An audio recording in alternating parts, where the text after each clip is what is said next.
Hello, welcome back to KT paramedical point. आज हम बात करने वाले एक बहुत ही महत्वपूर्ण टेस्ट के बारे में जिसका नाम है सीआरपी। सीआरपी यानी सी रिएक्टिव प्रोटीन। तो आज हमारे पास एक पेशेंट की रिपोर्ट है। इस पेशेंट की रिपोर्ट को देख के समझेंगे कि उसका एक नॉर्मल रेंज क्या होता है, अगर मॉडरेट लेवल पे है या हाई लेवल पे है तो इस कंडीशन में आपको कौन कौन से लक्षण देखने को मिल सकते हैं, या किस कारणवश जो है वो हाई लेवल या मॉडरेट लेवल पे आ जाता है। पहले हम जान लेते हैं कि सीआरपी होता क्या है। सीआरपी एक प्रकार का प्रोटीन है जो हमारे शरीर में लिवर द्वारा बनाया जाता है।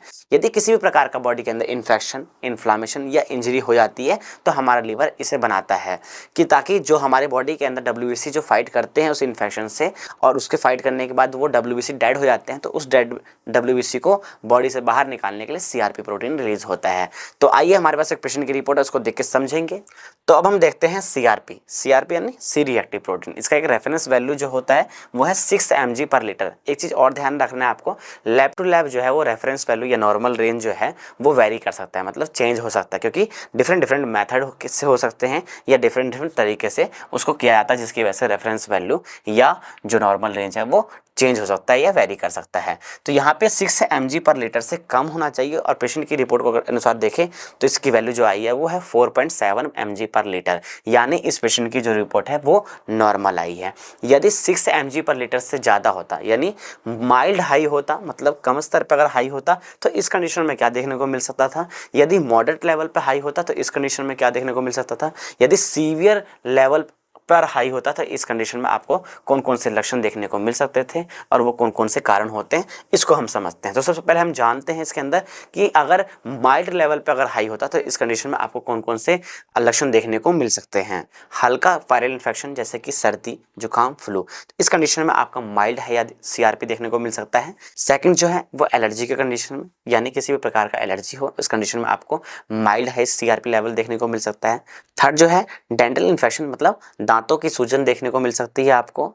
फोर्थ जो है माइनर इंजरी या सर्जरी के बाद आपको माइल्ड हाई सीआरपी लेवल देखने को मिल सकता है। अंतिम में आपको हल्का जॉइंट्स पेन है या आर्थराइटिस है, तो इस कंडीशन में भी आपको माइल्ड हाई सीआरपी लेवल देखने को मिल सकता है। अब हम बात करते हैं मॉडरेटली हाई सीआरपी लेवल देखने को अगर मिलता है तो इस कंडीशन में आपको कौन कौन से लक्षण या कौन कौन से कारण की वजह से आपको ये चीज़ें देखने को मिलती है। पहला जो है बैक्टीरिया इन्फेक्शन, यानी आपको ट्यूबरक्लोसिस है इस कंडीशन के अंदर, निमोनिया के कंडीशन में, या किसी प्रकार का यूटीआई है, तो इस कंडीशन में आपको जो है मॉडरेटली हाई सीआरपी लेवल देखने को मिल सकता है। नेक्स्ट जो है वो ऑटोइम्यून डिजीज जैसे कि रिमेटेड आर्थराइटिस, एसएलई या और अन्य जो ऑटोइम्यून डिजीज है, इस कंडीशन में भी आपको मॉडरेटली हाई सीआरपी लेवल देखने को मिल सकता है। नेक्स्ट क्रोनिक डिजीज जैसे कि रिमेटेड आर्थराइटिस, शुगर रिलेटेड इन्फ्लामेशन या किसी प्रकार का ऐसा डिजीज जो आपके लंबे समय से चल रही हो, इस कंडीशन में आपको मॉडरेटली हाई सीआरपी लेवल देखने को मिल सकता है। या पोस्ट सर्जरी या सीवियर इंजरी के बाद आपको मॉडरेटली हाई सीआरपी लेवल देखने को मिल सकता है। अब हम बात करते हैं सीवियरली हाई सीआरपी लेवल किस कंडीशन में आपको देखने को मिल सकता है। अगर आपका निमोनिटिस गंभीर स्तर पर है तो इस कंडीशन में आपको सीवियरली हाई सीआरपी लेवल देखने को मिल सकता है। नेक्स्ट कैंसर जैसे कि लिम्फोमा या मल्टीपल माइलोमा या किसी अन्य प्रकार का कैंसर हो, तो इस कंडीशन में भी आपको CRP level severely high level देखने को मिल सकता है। तो अब हम देखते हैं कि mild CRP level, moderate CRP level या सीवियर सीआरपी लेवल का एक नॉर्मल रेंज या रेफरेंस वैल्यू क्या हो सकता है। तो माइल्ड का आप देख सकते हैं यहाँ पे, यदि 6 mg पर लीटर से लेकर 12-13 के बीच में अगर है तो ये आपका माइल्ड सीआरपी लेवल है। यदि 12 से लेकर 105 या 115 के बीच में है तो ये आपका मॉडरेट सीआरपी लेवल है। ये 115 से ज़्यादा है तो यहाँ पे आपका सीवियर सीआरपी लेवल दर्शाता है। तो ये आपका एक नॉर्मल रेंज, रेफरेंस रेंज जो होता है वो, इससे आप कंफर्मेशन कर सकते हो कि आपका अगर इन्फ्लामेशन कम दिख रहा है, यहाँ पे नॉर्मल रेंज से आपका वैल्यू जो है वो कम स्तर पे अगर आ रहा है तो ये वैल्यू जो है पेशेंट की रिपोर्ट जो है वो ठीक है। यदि 6 mg पर लीटर से थोड़ा सा ज़्यादा अगर आ रहा है, 5-10 ज़्यादा आ रहा है, तो ये आपका माइल्ड सीआरपी लेवल है।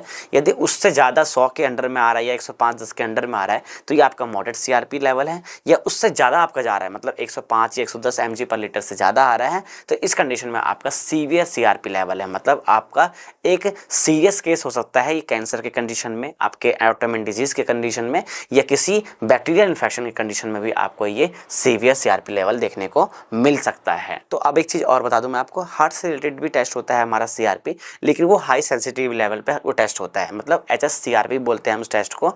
उस टेस्ट को करवाने से हम कंफर्मेशन होता है कि मायोकार्डियल इन्फेक्शन या हार्ट से जुड़ी हुई कोई बीमारी तो नहीं है। तो उस टेस्ट को अगर जानना है, समझना है, उस टेस्ट रिपोर्ट को पढ़ना सीखना है तो आप जाके चैनल में चेक कर सकते हो, HSCRP टेस्ट रिपोर्ट कैसे समझे, वहाँ पे जाके पढ़ सकते हो, समझ सकते हो कि टेस्ट रिपोर्ट को कैसे पढ़े और समझे। और एक चीज़ और ध्यान रखना है, यदि CRP लेवल आपका बढ़ा हुआ है तो खुद से इलाज नहीं करना है, ये चीज़ आपको बहुत ज़्यादा ध्यान रखना है। तो आपने समझ लिया कि CRP का फुल फॉर्म जो होता है वो सी रिएक्टिव प्रोटीन होता है। CRP क्या होता है ये समझ लिया आपने। CRP टेस्ट क्यों किया आता है इसको भी थोड़ा सा हम जान लेते हैं एक बार, कि CRP टेस्ट यदि आपको बुखार है, दस्त हो रहे हैं, या आप कमज़ोर हो रहे हैं, या आपको भूख नहीं लगती, या आपको उल्टी होती है, या आपके हार्ट में दिक्कत है, परेशानी है, लीवर में पेन हो रहा है, मतलब आपके एब्डोमिनल पेन हो रहा है, इस कंडीशन में, या किसी भी प्रकार का बैक्टीरियल इन्फेक्शन या वायरल इन्फेक्शन के कांटेक्ट में आप आ गए हो, यदि आपको किसी और अन्य प्रकार की बीमारी जो लंबे समय तक चलती है, क्रोनिक इन्फेक्शन से जूझ रहे हो, उस कंडीशन में आपको ये टेस्ट करवाना चाहिए। इसके अलावा नॉर्मल रेंज आप समझ लो कि 6 mg/L से कम होना चाहिए।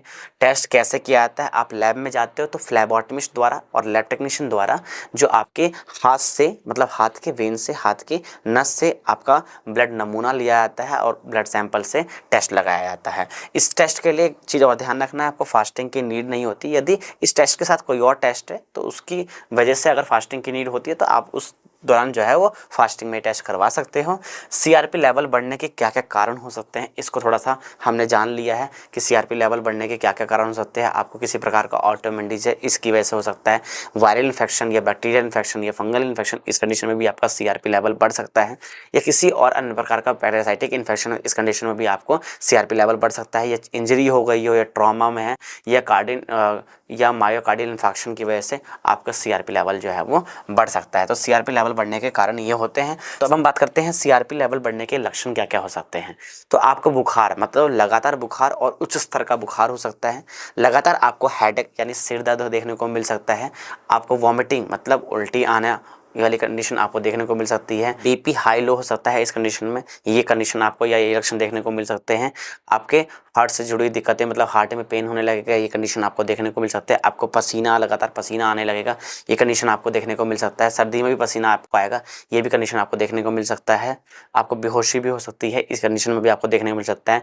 चेहरे पर दाने, मुहासे, ये कंडीशन भी आपको देखने को मिल सकता है। तो ये सभी लक्षण जो है एक प्रकार से CRP लेवल हाई होने के दर्शाता है। तो मतलब एक प्रकार से हमने ये समझ लिया कि CRP लेवल आपका इन्फेक्शन, इन्फ्लामेशन या किसी प्रकार का ट्रॉमा या इंजरी के कंडीशन में आपका बॉडी के अंदर हाई हो जाता है। तो आपके रिपोर्ट के अंदर अगर CRP लेवल बढ़ा हुआ आया है तो ये कंडीशन आपको किसी प्रकार का बीमारी को संकेत नहीं देता। ये एक प्रकार का नॉन स्पेसिफिक टेस्ट है जिससे कंफर्मेशन नहीं होता कि आपको इस प्रकार की बीमारी है। बस ये क्या कहता है कि आपकी बॉडी के अंदर ये इन्फ्लामेशन है, मतलब ये सूजन दिख रहा है आपको, लेकिन ये एक प्रकार से स्पेसिफिक चीज़ें नहीं बताएगा कि आपको यही दिक्कत हो रही है या ये कुछ और दिक्कत हो रही है। जब भी ये टेस्ट की रिपोर्ट आपके पास आती है तो डॉक्टर कोई और टेस्ट भी लिखते हैं और उस टेस्ट से डॉक्टर जो है वो इंटरप्रेट करते हैं और उसके अनुसार वो दवाई लिखते हैं। तो इस टेस्ट की रिपोर्ट को देख के आप अपनी तरफ से दवाई ना चलाएं, डॉक्टर से जरूर कंसल्ट लें, डॉक्टर के कंसल्ट के अनुसार दवाई लें।